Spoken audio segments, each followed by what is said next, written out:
No master sage, nor orator I know, who can success, like gentle Cupid show. His ways and arguments are pleasing smiles, engaging looks, soft tears, and winning wiles. Wars in his empire will at times arise, and, in the field, his standard meet the eyes. Now stealing secretly, with skillful lure he penetrates to hearts supposed secure. A war leaps the ramparts that protect around, and citadels reduces. Most renowned I dare engage, 2 fortresses besiege, leave one to Mars, and t'other to this liege. And though the god of war should numbers bring, with all the arms that can his thunders fling, before the fort he'll vainly waste his time, while Cupid, unattended, in shall climb, obtain possession perfectly at ease, and grant conditions just as he shall please. I now propose to give a favorite tale. The god of love was never known to fail in finding stratagems, as I have read, and many have I seen most nicely spread. The young Aminta was Gerontes' wife, with whom she lived, it seems, a wretched life. Far better she deserved than what she had,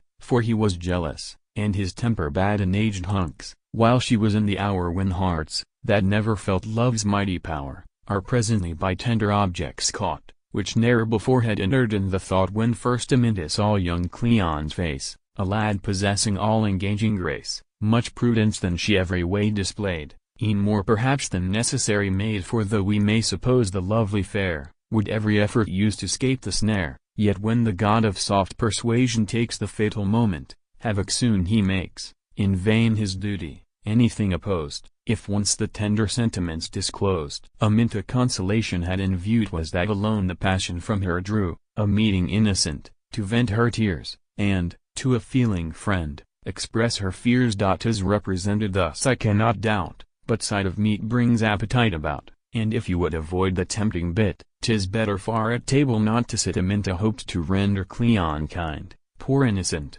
as yet to dangers blind. These conversations she was led to deem mere friendly ways that raised sincere esteem, and this alone she ardently desired, without supposing more would be required, or anything improper be the case. She'd rather die than suffer such disgrace. 'Twas difficult the business to commence, a letter's often lost, or gives offense, and many serious accidents arrive. To have a confidant were better strive, but where could such a female friend be found? Gerontes dreaded was by all around. I've said already, Cupid will obtain, one way or t'other, what he wants to gain, and this will show the observation just the maxim such as you may always trust a female relative. Young Cleon had, a peevish brood, who looked upon the lad, as one she had a right to rule and scold. Her name was Mistress Alice, sour and old. One summer's day, Aminta to her said, I cannot think how 'tis, your cousin's led, though quite indifferent he is to me, and doubtless such will ever prove to be with various fond attentions, to pretend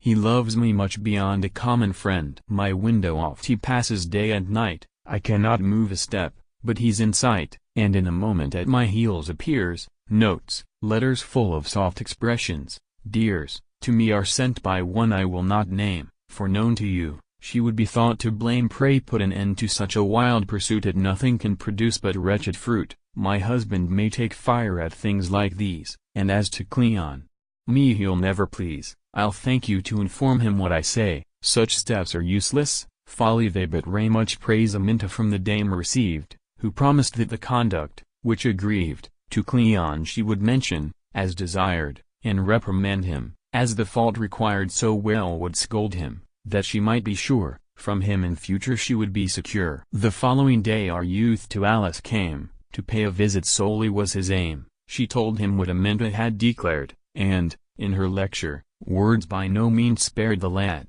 Surprised, on oath the whole denied, and vowed to gain her love, he never tried. Old Alice called her cousin, imp of hell, said she, in all that's wicked, you excel, you will not all your base designs confess, the oaths are false on which you lay such stress, and punishment most richly you deserve, but false or true, from this I will not swerve, that you should recollect, Aminta's chaste, and never will submit to be disgraced. Renounce her from this hour, no more pursue, that easily, said Cleon, I can do. Away he went, the case considered o'er, but still the mystery he could not explore. 3 days had scarcely passed, Aminta came, to pay a visit to our ancient dame. Cried she, I fear, you have not seen as yet, This youth, who worse and worse appears to get rage, Mistress Alice, instantly o'erspread, and everything that's vile she of him said. No sooner had Minta gone away, but she for Cleon sent without delay. He presently appeared, yet to detail how Alice stormed, I certainly should fail, unless in iron tongue I could obtain. All hell was ransacked epithets to gain, and Lucifer and Beelzebub were used. No mortal ever was so much abused. Quite terrified, poor lad, he scarcely knew,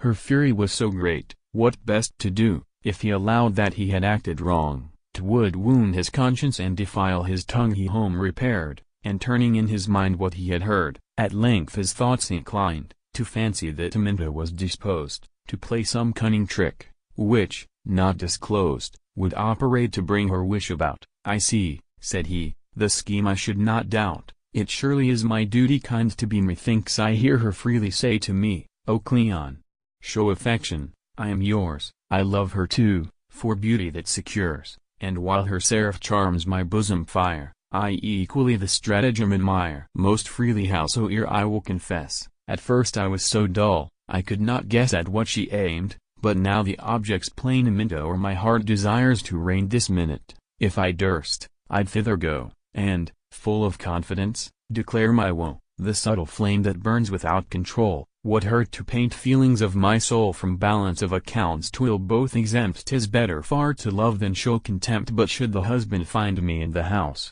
ne'er think of that, and try the hunks to chouse. Their course had hardly run 3 other days, when fair Minta, studious still of ways to have her wish, again to Alice came, to give dear Cleon notice of her flame. My home, cried she, 'tis requisite I leave to ruin me. Your cousin, I perceive, is still resolved, for presents now he sends, but he mistakes, and blindly wealth expends. I'm clearly not the woman he suspects. See here, what jewels rare to please the sex, nice rubies, diamonds too, but what is more, my portrait I have found among the store, which must have been from memory designed, since only with my husband that you'll find. When I arose, this person known to you, whose name I must conceal, to honor true, arrived and brought me what I just have shown. The whole should at your cousin's head be thrown, and were he present, but I'll curb my rage, allow me to proceed, and you engage to hear the rest. He word has also sent, that as today he knew my husband went on business to his cottage in the wood, where he would sleep the night,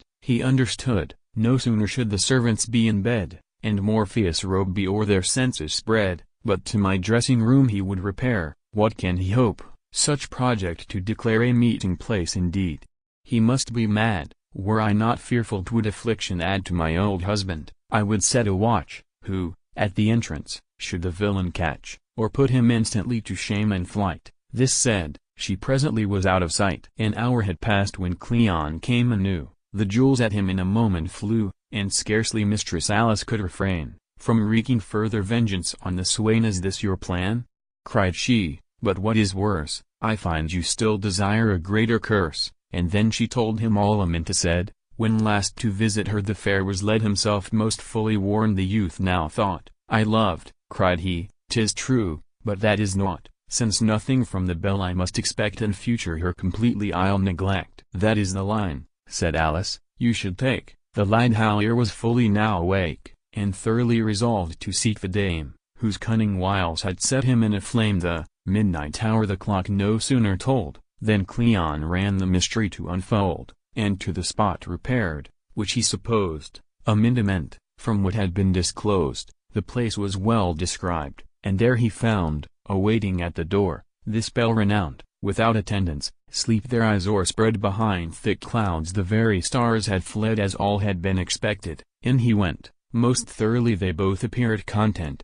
Few words were used, in haste the pair withdrew, where every wish at ease they might pursue. The smart gallant at once her beauty praised, his admiration presently was raised, sweet kindness followed, charms were oft admired, and all was managed as their hearts desired. Said youthful Cleon, now you'll tell me why this stratagem you were induced to try, for such before in love was never seen. 'Tis excellent, and worthy beauty's queen. A lovely blush o'erspread Minta's face, and gave her lily cheeks superior grace. He praised her person, artifice, and wit, and did what here the moments would admit.